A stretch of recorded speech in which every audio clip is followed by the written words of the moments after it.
We're just 1 week away from Election Day, and many of you, I'm sure, are counting down the days until the political ads are no longer. Having consistent political messaging everywhere you go can be stressful.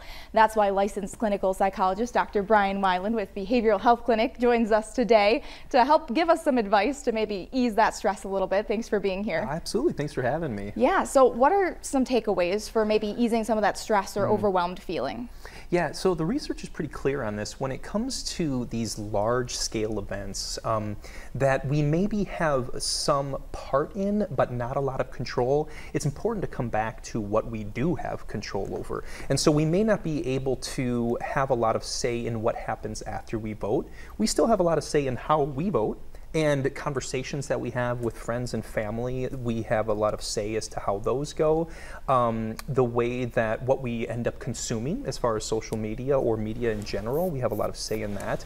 And so it's important in these situations to come back to, well, what can I gain control over? And also, I would say, the kinds of things that help keep us just generally feeling good, making sure you're sleeping and eating and taking care of yourself, petting your cat and your dog, things like that are very important. Yeah, and it's not just us taking in all these political messages, it's also our kids, and they're curious, they have a lot of questions. How do you go about a political conversation with a child? So when I think about this question, I think about this old saying, you know, God gave us 2 ears and 1 mouth kind of idea. So I think it's really important to make sure that we're listening as best as we can, asking thoughtful questions. And so what have you been hearing at school or on the TV? You know, how do you feel about the election coming up? Has anybody been saying anything? What kinds of concerns do you have? Really asking a lot of good, thoughtful questions. Kids are curious by nature, and so I think it's really important to have age-appropriate conversations that I think it's better to promote critical thinking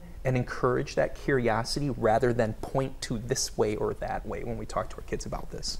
Yeah, and I think a big topic would be focusing on that security and the children being able to come to you to ask questions, right? Yes, absolutely. And making sure that kids know in times of uncertainty how our stress is coming across is also very important. As a parent and as an adult, if I'm feeling very stressed about it, which is okay to feel, by the way, it's okay to feel stressed. At the same time, our kids are very perceptive, and so they're going to be watching and listening very closely. And so how we manage, it's a good opportunity, is how I would say. It's a good opportunity to show to our children how we manage our own stress in times of uncertainty. Definitely. Well, thank you so much, Dr. Brian. Thanks for having me.